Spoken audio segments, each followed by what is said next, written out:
Recently, How the World Works added a playlist entitled My Annihilation of Thunderfoot. The cute irony being that the last video in the series, that's 1/4 of the entire videos, he had nothing to do with at all. Someone else made it. He has since retitled it, The Video That Thunderfoot Does Not Want You to See. Here's a word for you to get acquainted with How the World Works. Plagiarism. I have several issues with the video. There is, of course, the amusing irony that How the World Works plagiarized video about the invalidity of what he cites as my ad hominem attacks would be ad hominem attacks by his own definition. You're half a step away from calling him Four Eyes or telling him that your dad can beat up his dad. But more than that, when in the very clip that he shows to compare my video to How the World Works, there is a clock in the corner of my video giving people an idea about the rhetoric density. He then compares this to about 15 seconds cut out of two 10-minute videos in which he finds a comparable number of derogatory terms. Many would see this form of cherry-picking as intentionally misleading, as it cuts out 99% of the video and context from which it's clear why I reach the level of disdain that I have for How the World Works. Allow me to make this clear. An ad hominem attack as a logical fallacy is when it is used as a substitute for an argument. Invariably the terms that I use are derived from or are a consequence of presented arguments.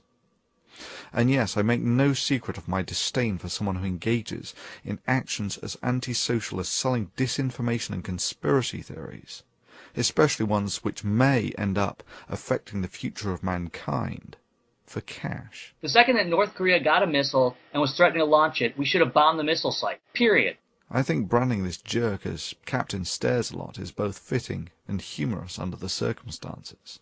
Similarly, Mr. Buster correctly quotes me as saying that I do not attempt to monetize the Thunderfoot channel, as this could be used as an unfair criticism from suggesting a conflict of interest or some such. And yeah, that does put a fiscal value on the level to which I honor the integrity of this channel. He then suggests that I am a hypocrite due to my criticism of How the World Works. But of course, it is an entirely fair criticism of How the World Works. He is a money-grubbing subscriber whore, and the fact that I do not attempt to monetize my channel to maintain its integrity does nothing to nullify this.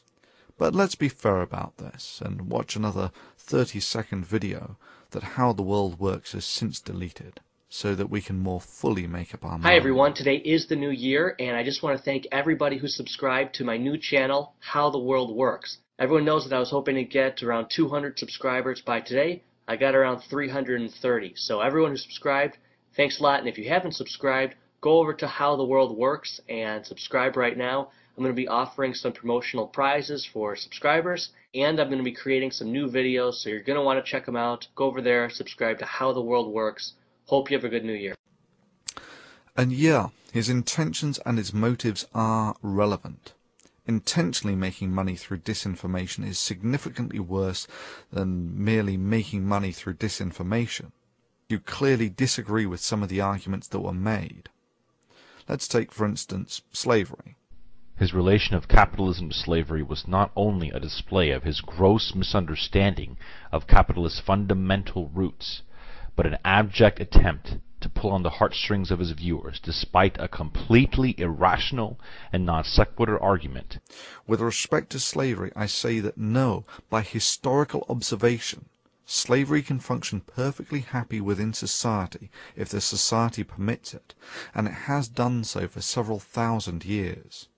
And yes, the American slave trade demonstrates explicitly that capitalism has no issues about slavery. To say that I misrepresented or misquoted anything here is simply a denial of reality and history. Similarly, claiming this is merely an appeal to emotion is just not true. Its effects are directly relevant today. A brief history of the United States. About 250 years ago, the country was founded with a Declaration of Independence, after which for about 100 years slavery and the slave trade were acceptable and profitable in the United States. And yes, profitability is the only metric of success in capitalism.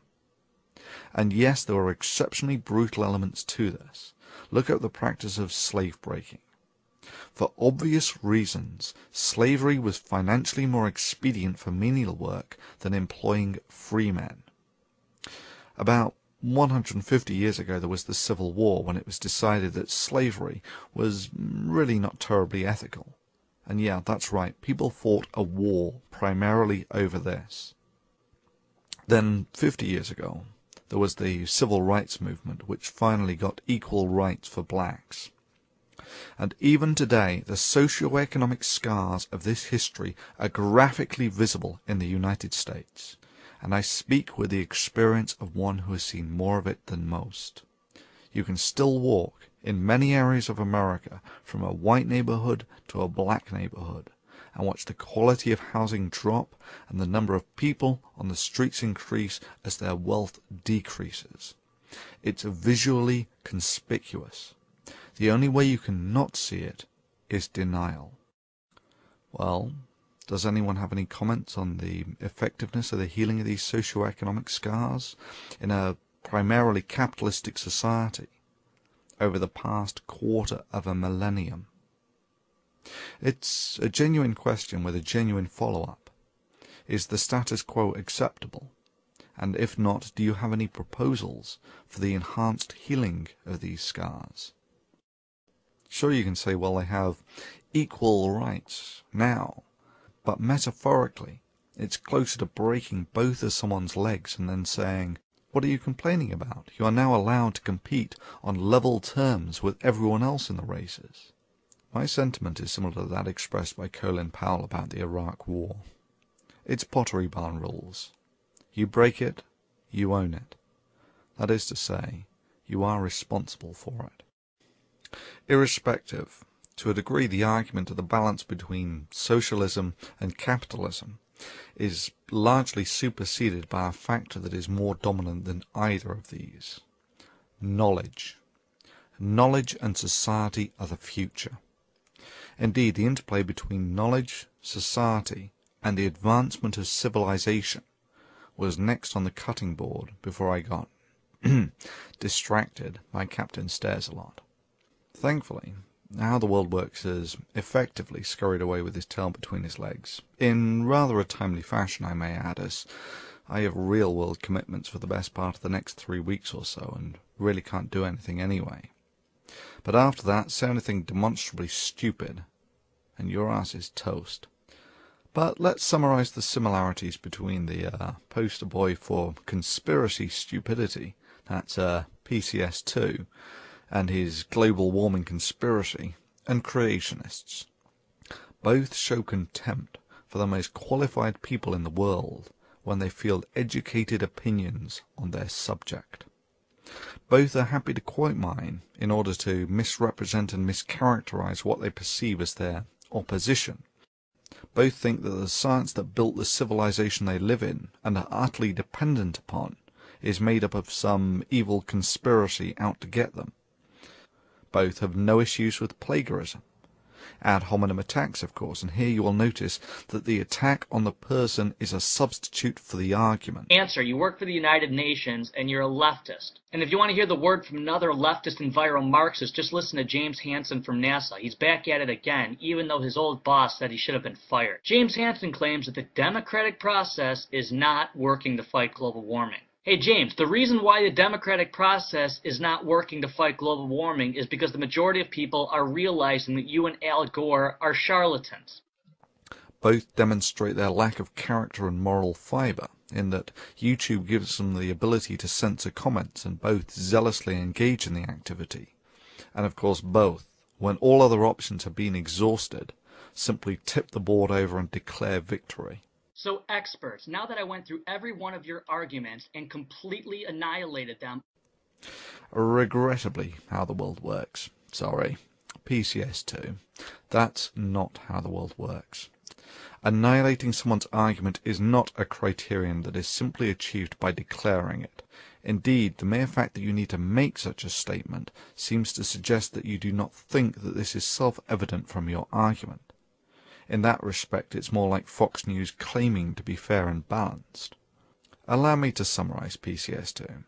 Braying about how smart you think you are does little to add to your credibility when you are categorically wrong on multiple elementary levels, especially when you further compound your errors by further attempting to justify your ignorance by a variety of deeply unconvincing excuses, and then finally claim that factual veracity is not important as it's only YouTube and who the heck cares, and then ultimately, when all other possible options have been explored, you correct your mistake.